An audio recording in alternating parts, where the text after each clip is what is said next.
Hey everyone, Raptor Spank here, and welcome to Metacheck March 30th. Gonna do things a bit differently this week. Usually this is the deck where I talk about the meta and some decks I find interesting, but I'm not going to really talk about any of the decks this week, and not really going to go into too much depth with the meta too. I mostly just want to talk about patch notes, and now I will do a quick update first on Zoe Aphelios and how it's done over the weekend, which is kind of going to be my deck update slash meta notes, but mostly this is going to be a fairly quick video because I didn't play a ton this past week. Essentially, it's not been a fun meta to play. So since On the Grind, I haven't really played too much. So basically, it's just the Zoe Aphelios games for On the Grind, as well as a couple for the update, and then a couple games of Fizzlusives that I played over the course of the past week as well. That deck's a fair bit more fun. Zoe Aphelios is just really not my thing. It's not a deck I particularly enjoy. It takes forever. The games are just really miserable, in my opinion. But overall, quick update on the Zoe Aphelios list. Went 1-2. I only played 3 games. I lost both games to Runeterra, which is very interesting because I actually think that deck is well positioned to be a good deck going forward, but I do have to play it more myself to really confidently say it. But if I was going to cover a deck this week, that's probably what I would look at. But again, didn't really play enough to really want to talk about certain decks because I don't think I know them well enough to give you a good picture of it. But generally speaking, so I beat Fiora Shen, which was a bit surprising since we had lost to it during On the Grind games, and then beat it, but then lost Runeterra twice in a row. Well, not twice in a row. I lost to Runeterra, then beat Fiora Shen, then lost to Runeterra again. But that deck actually does seem fairly solid. Fiora Shen, kind of surprising that went well, but it is possible. We drew pretty poorly the first time I played it and lost, so maybe that matchup's a bit better than I thought. But in general, I didn't really want to go in depth this week because the patch notes are the really juicy bit. So let's kind of just look at that and talk about where I think the meta could be going. And yeah, let's just jump straight in. So normally with the patch notes, I try to do a first impression and look at it the first time with a video. In all fairness, I've already looked at this patch before. I already know what's in it, which is probably a good idea because if you look at the patch notes and you're not aware of the rest of the patch notes, you're going to be pretty pissed off at the first change. But general thoughts, the changes are milder than I hoped for. But this is a patch that I think we should be pretty happy about because we got a whole lot in it. But we'll dive into it more, and I'll talk about that afterwards, or essentially as I go. But looking at some of the first stuff, they actually give us a snapshot again. And they're just like, oh, we just felt like giving you one. But I'm pretty sure they really phrased it originally like they were going to give us that with every balance patch, and then they very much did not. So really kind of a little bit weird how they phrased it, but yeah, they essentially just give you some idea of what they normally think, which is a 55% win rate or higher. That's when they're like, we need to do something about it. So looking right off the bat, you see Fizzlusives way up there and also Fiora Shen. So knew that didn't bode well for either of those two right off the bat. I was a little bit worried when I saw that Zoe Aphelios was below that win rate, but they did touch on the deck, not to give spoilers, but moving on to the card updates, the real meat and potatoes of this. Twisted Fate, they've changed him from 8 cards to level up to 9 cards, which way milder than I expected from Twisted Fate. But bear with me, some of the other changes make this more reasonable of a change. Clearly, they don't want Twisted Fate to get just straight up deleted, which is probably because he is about the best figurehead for a League of Legends card game as you could have, I suppose. So they probably do want him to be semi-competitive or something like that. But kind of was hoping for more changes myself. But this seems reasonable when we consider the other stuff, which was the more broken aspect of Twisted Fate. What I am excited about, nerfs to Fiora. It's a very, very narrow nerf. They've just reduced her health by 1, but that is so big, and I'm so excited for that. Fiora's been such an annoying card since the game came out. She has been so utterly toxic, so reducing her health by 1 is huge. I love it. Could not be happier myself. That's just fantastic. Great change. Happy she's gotten nerfed. It's pretty mild. Honestly, I would have been fine with her being nerfed harder because, again, she's been in the meta since forever. She's always been in the meta, essentially. Originally with, like, Bannerman, and then later Fiora Shen, obviously. She became very dominant in, and I would love to see the end of Fiora, to be quite honest. I'm glad she got nerfed, was surprised to see it, but very happy to see it. Buffs for Jarvan. I'm not super excited about this because I don't really like Jarvan. I don't like playing against him, and I don't want to play him because he both seems fairly weak and very annoying all at once. So I'm not super thrilled to see buffs to him, but he probably did need it. I didn't see Jarvan much. I don't expect these stat changes to be huge per se, but it could be. And the biggest reason it could be is if you look at that health on his first form now. Instead of a 5-3, he's now a 6-4. And the difference between 5 attack and 6 attack isn't huge, but the difference between 3 and 4 health is huge, because it's a lot harder to kill something with 4 health than it is 3. There's lots of things that catch at that 3 point, and not many things that catch on the 4 point. So that's actually a pretty decent buff for Jarvan to make him a lot better. Shyvana's getting nerfed. That was one of the weirdest things that I saw. I mean, I guess they're probably arguing that's a buff by adding Fury. I think this is fine. I think it's fair. I have my own concerns about Shyvana too, but she really hasn't ever been super dominant. So I guess they were worried that giving her Fury would make her too powerful, which is probably fair. I think just giving her Fury would have been a mistake. So lowering her attack to make up for it, kind of decent. Obviously, Fury will help keep her alive through multiple attacks, so that can be fairly strong for her. But all in all, I think this is a perfectly fine balance change. Same goes for Lulu. Lulu is trash. I don't really expect Lulu to not be trash after this patch, but obviously any buffs or any help to her, probably for the best. A 3-3 instead of a 2-3 and a 4-4 instead of a 3-4 is fine. She just trades slightly better with things. Not going to make a huge difference on her leveled up form because the difference between 3 and 4 attack is not as high, but the difference between 2 and 3 is. But just in general, it's a good change. She could use all the help she can get. I'd love to see an Ionia deck that's not Lee Sin, and Lulu Lee Sin's not really a thing. So if a Lulu Ionia deck comes out of this, that's great. I love it.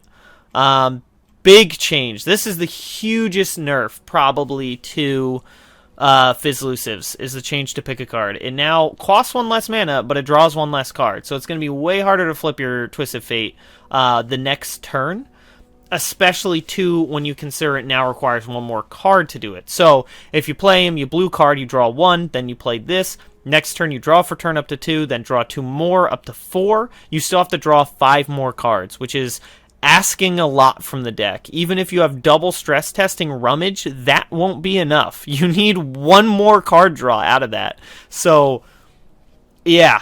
It's going to be very hard to flip Twisted Fate now, especially with how easy it is to kill. So this is the part that's much more backbreaking, especially for the deck, too, that drawing 2 cards instead of 3 cards is a pretty big deal for that deck, because essentially with Fizzlusives, the fact that pick a card could keep refreshing your engine was pretty massive for why it was good. So cutting it down a card, I think, is actually going to be a pretty big nerf. Like, this is actually probably the biggest nerf, even though the next card we're going to talk about too is also a very, very large nerf to the deck. But essentially, this is why the mild nerf to Twisted Fate is fine, because at his most busted, it's when he works with pick a card. I'm a little disappointed they nerfed pick a card, because I do think pick a card was actually a neat card.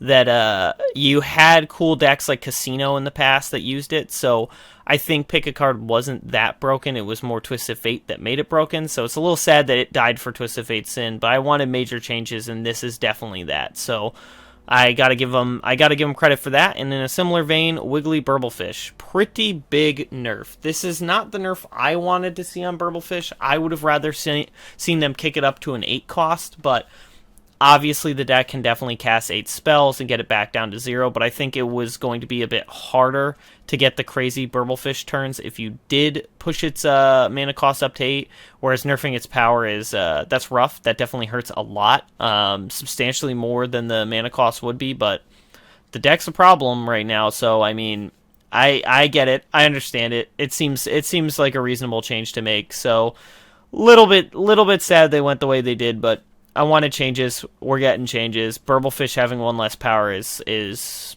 substantially less damage output for the deck. Dredge Dredgers. They reverted the change. Honestly, this is something that needs to happen to Shadow Assassin. It needs to be a 2/2 again. It's not. Spoiler alert. But there's a number of changes I personally think they should revert based on how the power level of the game has gone now. I think they should revert Will of Ionia. I think Dredgers was definitely fair. Deep Monsters has been struggling heavily.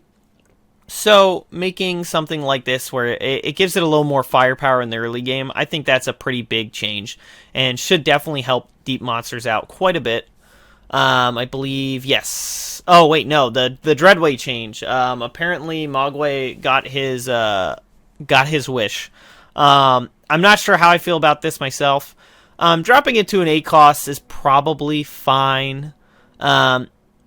So breaking the Ledros Dreadway combo, I agree, it's not a very fun combo. It's not fun to play against, but also that deck wasn't very good. So, honestly, a combo like that isn't very healthy for the game, but I was less annoyed about it because it wasn't that good of a deck. I did play against it a handful of times, but it really never felt that busted. It was if they got the combo, you were dead. But now the combo is dead. Dreadway is a different mana cost than Ledros. You can't... you can still go Dreadway into Ledros now. You could just play those... You could play those colors. You could play Shadow Isle's Bilgewater and just go Dreadway into Ledros, win game. But obviously that will be slightly better because you can always kill the Dreadway in response, things like that. So, that's pretty good. But generally speaking... I'm a little concerned to see it go down in mana.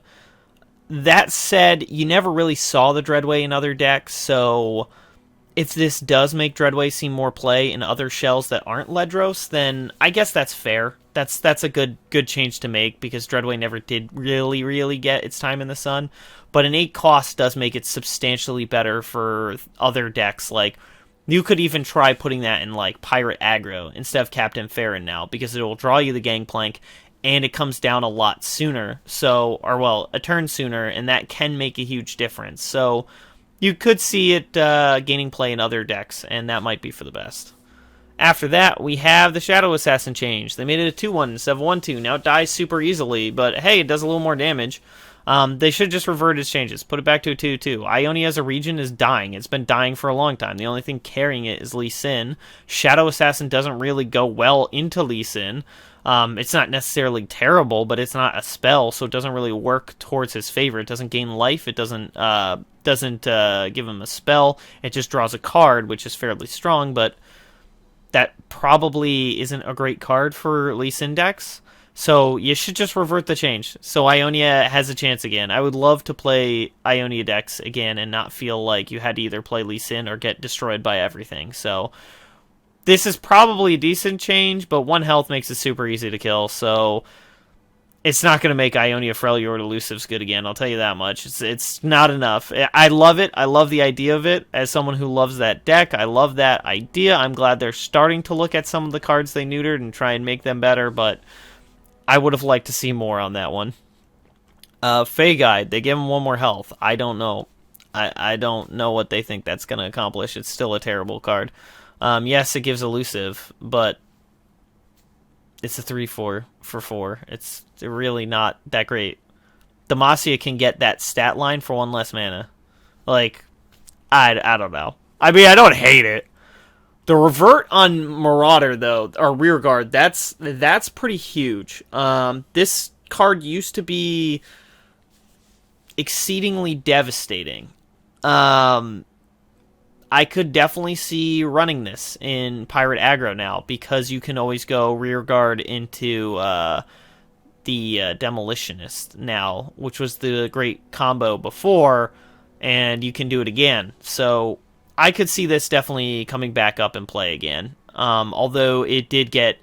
the nerf to Rearguard came with a bunch of nerfs to other cards, and those cards are still nerfed, so I don't necessarily think we'll see the heyday of Noxus aggro again with Rearguard coming back up to this level, but it's definitely a definitely a lot better than it used to be. Could be a good buff for the Vladimir deck, to be honest. Sea Scarab, that's getting buffed. Probably for the best. The 1-2 for 2 was pretty bad, but honestly, I've never really seen the card played that much, so it really could use some work. And the fact that it's deep itself is actually pretty cool. So I might have to give Deep Monsters a try again on the next patch. See where we're at now. With these two buffs being fairly good for it. And then Esteemed Hierophant, that's a pretty great buff. Monoshirima is terrible. Someone did just hit Diamond with it, and I cannot believe that. That person has patience that I do not. Credit to him. This advancing the Sun Disk more, I still think 3's not that much, but it definitely needed to do more than it was doing, so a good buff, I guess. Callous Bonecrusher, it's still a terrible card. If they really think that was enough to make it actually playable, you're crazy. It has no keywords. It's worse than Reckless Trifarian, and Reckless Trifarian doesn't really see play much anymore.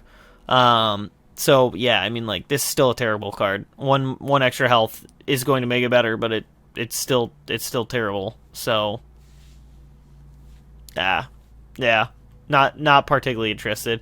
The big change to Aphelios. This is one of the things that I said should happen, and it's happened. They've moved the moon weapons to 3 costs. That said, that's the only nerfs to Aphelios. So, to him specifically, I should say. So, not thrilled about that fact, but this should definitely be a good help because it does ruin the perfect curve out of Lunari Dustbringer into turn 3 Aphelios, because now you can still do Dustbringer into turn 3 Aphelios, but you can't cast the moon weapon. You don't have enough mana to cast the moon weapon anymore, and that's the big thing. So that change is actually fairly large, but I still expect it to be good. But it's hard to say. Maybe this, coupled with some of the other nerfs that hit the deck, will be enough to kind of push it out, which it definitely deserves to be. It's a really frustrating deck. Gifts got buffed. Weird, but it did fall out of the list lately, so I guess that's probably why. The problem with a card like Gifts from Beyond is that the moon weapons aren't particularly great without Aphelios, and then, more importantly too, it's like you pull a moon weapon, you use that moon weapon, but phasing doesn't matter because Aphelios is going to overwrite it whenever you do play him. So it's just kind of one of those things. It's like it's a weird mechanic and doesn't operate well without Aphelios, and when you have Aphelios out, you don't really need Gifts either because Gifts is going to overwrite your phase. So it's just kind of a weird card, and that's mostly why people aren't playing it. Making it a 1 cost might make it work, but hard to say. Veil Temple getting nerfed. Definitely didn't get as nerfed as it should have. The Zoe Aphelios deck deserved to get hit a lot harder than this, but Veil Temple no longer giving health and only giving power, that's pretty big. I would have liked to see the mana go down to like refill 1 or something, because that's the most frustrating mechanic out of it. But not giving health to units anymore is actually a huge change. It's way bigger than you think, because now things are going to die a lot more for Aphelios on his side, which is great. They should. Part of the problem was it's almost impossible to kill his stuff. So that's overall a good change. I'm a little bit worried that they didn't hit him hard enough, but we'll see how things go. They did hit all of the decks I wanted to be hit. They didn't hit Star Shapings, which I was hoping for, but at least they hit all of the problem decks. I would just like to see Targon in general get hit a lot harder.